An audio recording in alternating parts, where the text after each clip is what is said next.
Bom, pessoal, vamos fazer agora o terceiro vídeo. Vão ser ao todo 4 vídeos, tá? Nessa lista, esse é o terceiro.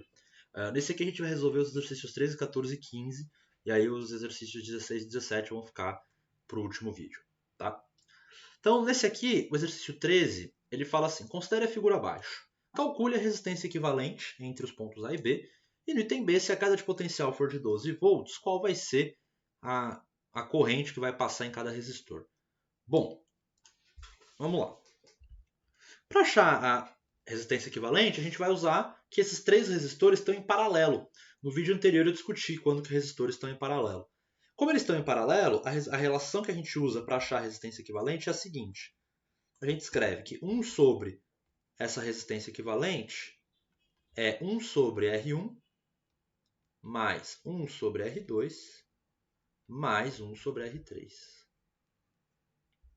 E aí vai ficar 1 sobre 4 mais 1 sobre 3, mais 1 sobre 6. O MMC aqui é 12. Então vai ficar 3, 4 e 2. Isso aqui vai dar 9. 9 sobre 12 dividido por 3, 3 quartos. Então 1 sobre R é 3 quartos, logo R é... Deixa eu desenhar um R um pouquinho melhor aqui. Então R vai ser 4 terços de ohm. Beleza? Ok. Aí, o que vai acontecer? Esse foi o item A. No item B, ele quer saber qual é a corrente que vai passar em cada um. Então, eu vou falar que aqui eu tenho uma corrente I1, aqui eu tenho uma corrente I2 e aqui eu tenho uma corrente I3. Tudo bem? Como eles estão todos em paralelos, a diferença de potencial em cada resistor é 12. Então, eu vou usar a relação V igual a RI para cada um deles. Então, no primeiro vai ficar 12 igual a 4I1. O segundo vai ficar 12 igual a 3I1. 3 e 2, desculpa. E no terceiro, 12 igual a 6 e 3. Com isso, a gente acha que I1 é 3 ampere, I2 é 4 ampere e 3 é 2 ampere. Somando todo mundo, a gente encontra 9 ampere. 9 ampere é a corrente total, né? Então, basicamente, o que acontece é que entra um 9 ampere aqui, aí divide 3, 4 e 2 e volta a ser 9 ampere aqui. Beleza? Então, esse primeiro exercício era só fazer isso. Tá? Você percebia que os 3 resistores estão em paralelo, né? Aí a gente calcula a resistência equivalente usando essa expressão aqui. E aí, como eles estão em paralelo e eu sei a tensão em cada um, eu consigo achar a corrente em cada um usando V igual a R vezes I. Beleza? O exercício 14 ele pede para a gente repetir o que a gente fez no exercício anterior para a seguinte configuração. Repara que agora esses resistores não estão nem em série nem em paralelo. Né? Então, a primeira coisa que eu vou fazer é o seguinte. Vamos lá. Eu vou pegar... A dica que eu dou para resolver esse tipo de problema aqui é o seguinte. Esses 2 resistores estão claramente em série.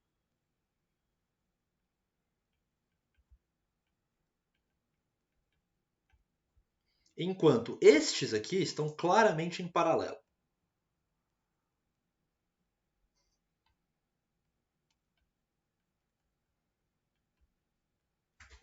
O que a gente vai fazer? Vamos pegar e calcular uma resistência equivalente desses caras em série e desses caras em paralelo. Quando eu fizer isso, o meu circuito vai ficar da seguinte forma. Eu vou poder reescrever o meu circuito assim. Olha. Eu vou ter o ponto A. Aí eu vou ter a divisão aqui. Né? Eu vou ter um resistor único aqui.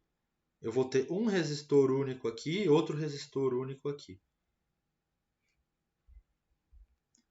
Esse resistor aqui vai ser o resistor em série que eu tinha aqui. 12 e 6 associados em série, eu somo. Isso aqui vai dar 18 ohms. Resistores em paralelo, tem um truquezinho, gente. Quando você tem resistores em paralelo, ao invés de usar essa fórmula, se forem só dois resistores, você pode usar o truquezinho assim, olha. A resistência equivalente é o produto dividido pela soma. Essa regra só vale quando os resistores em paralelo, se tiver só dois resistores em paralelo. Nesse caso, quando eles forem iguais, fica um negócio assim, né? Ó. Aí eu posso simplificar esse com esse e dar R sobre 2. Então, quando você tiver dois resistores em paralelo iguais, a resistência equivalente é simplesmente pegar a resistência deles, de um deles, e dividir por 2, que é, no caso, o número de resistores. Então, esse cara aqui vai ter 3 ohm de resistência. E esse cara vai ter 6 ohm. E aí, gente, eu vou aproveitar aqui, esses dois caras aqui eu já vou juntar em um só. E aí eu vou juntar eles e eu vou ter um resistor aqui de 9 ohm. Aí, para calcular a resistência equivalente do circuito, eu só preciso fazer a resistência equivalente de 9 e 18. E aí eu vou usar esse macetinho de novo aqui, porque eles estão em paralelo, né? Do produto pela soma. Então vai ficar que a resistência equivalente vai ser 18 vezes 9 dividido pela soma, que é 27. Aí reparem que isso aqui com isso aqui vai dar 9 e 18 por 9. Não, que 9, gente? Dá 3, né? Pelo amor de Deus. Fazendo as contas errado. Isso aqui dá 3 e 18 por 3 dá 6 ohm. E aí a resistência equivalente do circuito é 6 ohm. Legal? E aí eu posso calcular a corrente que está passando aqui, que eu vou chamar de I1, e a corrente que está passando aqui, que eu vou chamar de I2. Como? Usando exatamente o que eu fiz aqui em cima. Né? Eu posso falar que 12, que é a tensão entre os pontos A e B, estou supondo que seja a mesma do exercício 13. Né? 12, né? Vou usar essa relação, V igual a RI. 12 igual a R1, que é 9, vezes I1. Daqui eu tiro que I1 vai ser 12 nonos, que é a mesma coisa que 4 terços ampere. E 18 igual, aliás, 18 não, 12 igual a 18 e 2, que vai me levar a 12 por 18 dividido por 6, 2 terços. Repara que o dobro da resistência dá metade da corrente. Então eu sei que veio 4 terços aqui para o ramo de baixo, né? Vai vir 4 terços ampere para o ramo de baixo e 2 terços para o ramo de cima. E aí, o que vai acontecer aqui? Eu tenho esses dois em paralelo, então eu vou dividir 2 terços para cá, 2 terços para cá. Ampere para cá, 2 terços ampere para cá. E aí eles vão se juntar de novo e formar o 4 terços. Aí depois eles vão se juntar com esses 2 terços e seguir para cá e blá blá blá. Como que eu sei que divide igual aqui? Eu sei que divide igual aqui porque as resistências são iguais. Se não, eu teria que usar aquela brincadeira que eu fiz no vídeo anterior, né? Que achar a relação entre as correntes e que a soma dessas duas, eu acho a relação entre as correntes e eu sei que a soma delas é 4 terços. E aí eu resolvo o sisteminha para achar cada uma. No caso, eu vejo que elas são iguais e a soma é 4 terços. Logo, divide metade para cada uma, 2 terços para cada uma. Tudo bem? Então é assim que a gente faz para resolver esses problemas de circuito, tá?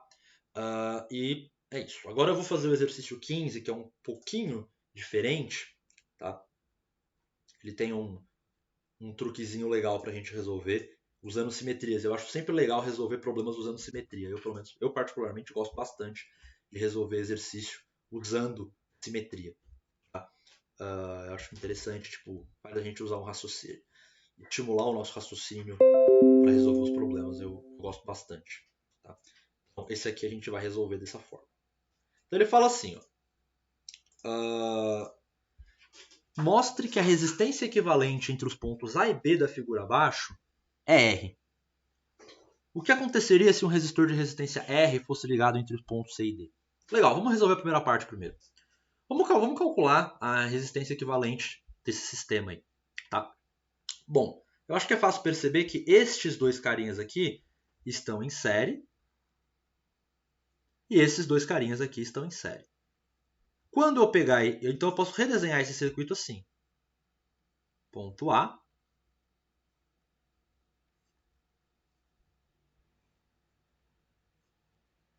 Eu vou ter uma resistência aqui que vai ser 2R. E eu vou ter aqui uma resistência que vai ser 2R, porque eu somo esses dois carinhas porque eles estão em série. Beleza? E aí, para calcular a resistência equivalente deste novo circuito, o que a gente vai fazer é o seguinte. São dois resistores iguais em paralelo, né? Eu lembro que eu já falei para vocês que quando a gente tem dois resistores iguais em paralelo, a gente só pega um deles e divide pelo número de resistores, né? Divide por 2. Aí vai dar R. Mas vamos lá, vamos usar aquele macetinho que eu falei do produto pela soma. Então vai ficar 2R vezes 2R sobre 2R mais 2R, que é 4R. Reparem que 2 e 2 vão cortar, né? 2 e 2 vai cortar com 4. 1R vai cortar com R. E a gente vai obter no final R. Isso significa que eu posso trocar o circuito inteiro por um único resistor equivalente. E a resistência desse resistor equivalente é igual a R. Beleza? Então esse circuito original é equivalente a esse circuito aqui. Tudo bem? Então, resolvemos aqui a primeira parte da pergunta. A segunda parte da pergunta é muito interessante. Tá? Eu vou apagar essa região, tudo isso aqui. Então, o que vai acontecer? Tá? Eu vou colocar um novo resistor aqui no meio, entre os pontos C e D. E aí, ele vai ter a mesma resistência dos demais. Na verdade, ele nem precisava ter a mesma resistência dos demais, mas vamos supor que ele tenha a mesma resistência dos demais. Gente, vamos lá. Então, o que acontece? Vamos supor que venha uma corrente I aqui. Eu vou falar que vem uma corrente 2i, vocês vão entender o motivo de eu estar falando 2i. Tá? Aí essa corrente vai se dividir, vai um pouquinho para cima e um pouquinho para baixo. A gente não pode garantir que vai metade para cima e metade para baixo. Agora, olha para esse circuito. Ele é totalmente simétrico, para cima e para baixo. Né? Então, tipo, se eu girar esse circuito, fazer qualquer coisa aí, ele é simétrico, as resistências são iguais, o desenho para cima é igual ao desenho para baixo. Então não existe motivo, não existe razão lógica para que a corrente divida-se de forma desigual, vai mais para um lado e menos para o outro. Não existe uma razão lógica para isso. Tá? Então, eu vou falar que vai ir para cá. Deixa eu até fazer isso, desenhar aqui por fora. Vou falar, vai ter que vir ir para cá e ir para cá. E aí aqui no final vai ter que sair 2i de novo. Depois de dar a volta inteira, vai ter que sair 2i. Bom, se está saindo 2i aqui é porque está vindo um número daqui e um número daqui. Beleza? Né? Esses números, eu não sei quem são. Eu vou chamar de I' e duas linhas. E eu sei que I' mais I duas linhas tem que ser igual a 2i. Aí, aqui que vem o grande pulo do gato. Bom, vai vir uma corrente I até o ponto C, essa corrente I vai se dividir até I' e eu já estou perdendo as linhas para escrever aqui. Vamos falar aqui, vou chamar de I tio. Tudo bem? I tio. Aí aqui o que vai acontecer? Vai vir esse I aqui, ó, e ele vai se dividir também.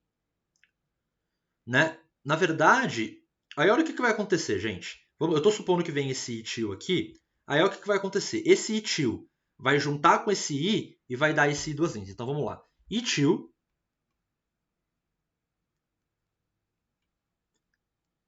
vamos lá, de novo, calma. Deixa eu explicar melhor aqui.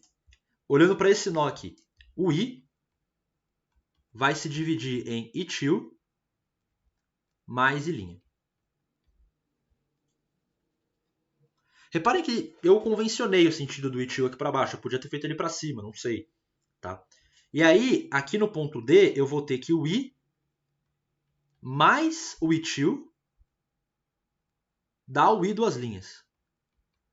A gente começa a ter uma confusão de is, 2is, não sei o que. Tá? Então vamos lá, eu vou pegar aqui, ó, e eu vou isolar o etil nessa primeira. Tá ficando muito feio esse meu tio que eu tô desenhando, né? O etil ele vai ser i menos i'. E aí eu vou substituir aqui. Então vai ficar i menos i' mais i igual a i duas linhas.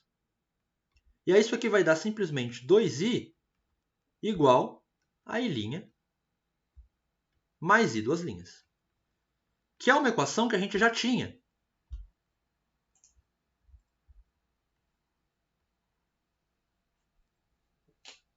Né? Então reparem que no fundo a gente tem um sistema que a gente não consegue. O i é conhecido. Tá? O i é um número conhecido. Então, tipo, o i não é uma incógnita, mas a gente tem três incógnitas aí. I, i', i duas linhas e i'. Em tese, a gente tinha três equações, né? Que eram essas três aqui, ó. Essa aqui e essa aqui. Tá? Então daria para resolver todos em termos de i. O problema é que quando a gente substitui uma na outra, a gente retoma uma equação que a gente já tinha. Portanto, essas três equações não são linearmente independentes. Elas não são linearmente independentes. Portanto, uma das equações eu jogo fora na hora de resolver o sistema. E aí esse sistema se torna indeterminado. Então não tem como eu achar uma solução fechada para esse problema, matematicamente falando, seguindo essa lógica aqui. Tá? Então aí a gente já dá um passo atrás. Porque assim, um problema físico desse, né, ele tem que ter uma solução. Não dá pra gente falar que ele tem infinitas soluções. É um problema físico, é um problema do mundo real. Quando a gente está resolvendo um sistema matemático, a gente pode falar que o sistema tem infinitas soluções, não tem problema. Agora, quando esse sistema representa um problema do mundo real, e esse problema do mundo real é real, é um negócio concreto, ele não pode ter infinitas soluções. Então isso aqui já está dando uma pista pra gente que essa minha suposição aqui desse tio já está meio estranha, né? Agora, gente, se eu supus esse tio para cima, eu poderia supor ele para baixo. Eu poderia fazer o que eu quisesse aqui, né? E eu ia obter soluções que pelo menos fechariam com as equações, né? Então, claro, talvez se eu aplicar aqui a parte de diferença de potencial, as contas não fechem e tal. Ok, mas o meu ponto aqui, gente, para mostrar essa inconsistência que está aparecendo é o seguinte. Gente, pela simetria do problema, não tem como passar corrente no fio do meio aí, no fio CD. É impossível passar corrente aí. Porque não tem como.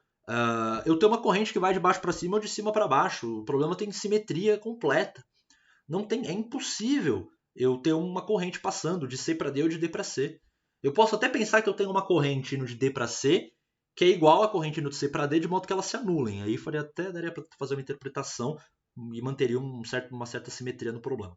Mas não tem como a gente pensar numa corrente não nula passando entre os pontos C e D que deixam esse circuito aí em equilíbrio, com tudo funcionando bonitinho e tudo mais, porque a simetria do problema não deixa que isso aconteça. Né? Então, basicamente, mesmo que eu coloque esse resistor aí no meio, não vai passar corrente sobre ele. Se não passar corrente sobre ele, ele vai estar em curto-circuito. Eu tiro ele da brincadeira. Eu vou ter eu vou ter um curto-circuito aqui. E aí, quando eu tenho um curto-circuito, eu vou ter um curto-circuito, vai basicamente estabelecer uma coisa chamada ponte de Wheatstone. Eu aconselho vocês a darem uma procurada nisso, se vocês nunca viram. Ponte de Wheatstone. O que é uma ponte de Wheatstone? É uma situação desse tipo aí, né? E a gente diz que uma ponte de Wheatstone está em equilíbrio quando o produto deste resistor com esse é igual ao produto deste resistor com esse, o que é óbvio que é verdade nesse caso. Tá? Então, a gente vai ter uma situação de uma ponte de Wheatstone em equilíbrio, né? E aí, se vocês quiserem dar uma olhadinha um pouquinho mais a fundo de como que a gente brinca com uma ponte de Wheatstone, deem uma olhada, tá? E aí, basicamente o que vai acontecer é que esse ponto vai ser A, esse ponto vai ser C, esse ponto também vai ser C, porque a diferença de potencial aqui vai ser nula, porque não vai ter corrente passando, né? E aí esses dois caras vão estar em paralelo, e aí vai dar R sobre 2 a resistência dos dois juntos, Esses dois caras aqui também vão estar em paralelo. Tá? E o resultado vai estar, esses dois aqui, que os resultados desses dois paralelos vão estar em série. E aí quando eu somar, vai dar R. Né? Então se eu colocar uma resistência R aqui entre os pontos C e D, eu vou formar uma ponte de Wheatstone e a resistência do circuito vai continuar sendo, a resistência equivalente do circuito vai continuar sendo R e tudo mais. Tá? Na verdade aqui eu poderia por qualquer resistência aqui, não precisaria ser necessariamente R. Tá? Porque como a ponte de Wheatstone está em equilíbrio, não importa a resistência que eu coloque aqui, vai manter a mesma coisa. Tá? Aliás, importante falar um negócio aqui, gente. Essas resistências nem precisariam ser iguais, tá? Esse monte de R aqui, para que isso acontecesse. Eu só precisaria que o produto deste resistor com esse fosse igual a esse com esse, que é a condição de equilíbrio da ponte de Wheatstone. Então, por exemplo, se eu tivesse aqui 3 e 6, dá 18. 2 e 9, dá 18, produto, eu ia verificar uma coisa muito parecida. A resistência equivalente, obviamente, ia mudar, porque aí não ia ter mais resistores iguais e eu teria que fazer a conta. Tá? Mas a situação física de ponte de Wheatstone ia continuar. Beleza? Eu sei que foi um pouco confuso, eu acho que eu expliquei de um jeito um pouquinho confuso também. Eu acho que tentar fazer esse sistema aqui pode ter confundido vocês. Eu acho que talvez fosse melhor simplesmente eu ter falado que não podia passar corrente por uma questão de simetria, mas eu quis dar uma justificativa um pouquinho mais matemática. Eu espero que vocês tenham pelo menos entendido qual foi o problema que apareceu aqui nesse sistema. Beleza? Então foi isso, gente. Se vocês tiverem alguma dúvida, vocês podem me procurar. No próximo vídeo eu vou resolver os últimos 2 exercícios, brincando um pouquinho aí com as leis de Kirchhoff. Beleza? Então foi isso.